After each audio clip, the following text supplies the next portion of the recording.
Good stories that really illustrate the snowflake method, according to you, that you really say, well, that's kind of an implementation of the snowflake method.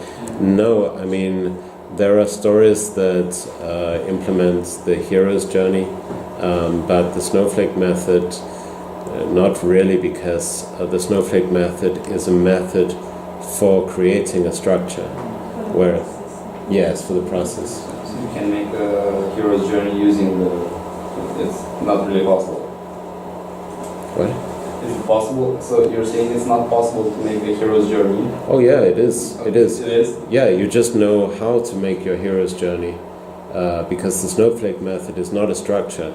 It's a method for making structures. Oh. And so the hero's journey is a structure, but it's a high-level structure.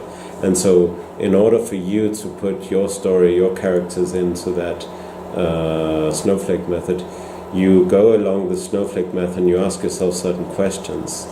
And when you ask yourself those questions, you realize you have to make choices. You say, is it like this or like this? And the answer is, okay, it's like this.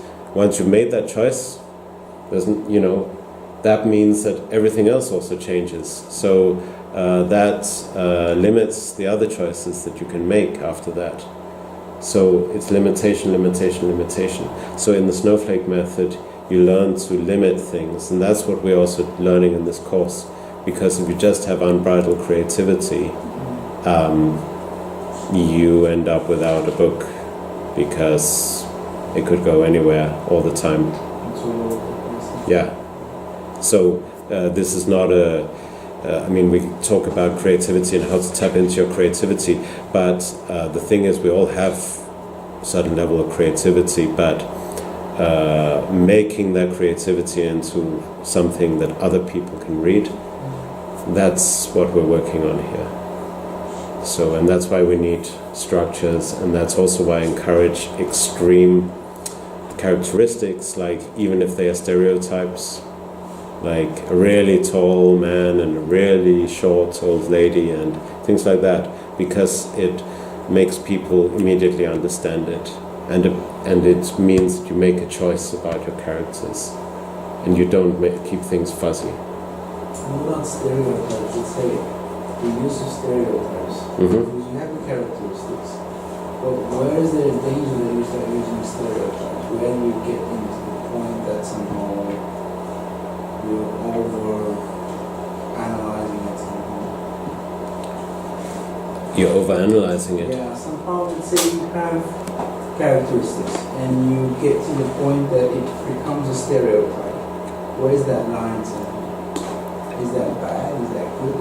Well, I would say that when you're practicing, stereotypes are good because they are clean-cut.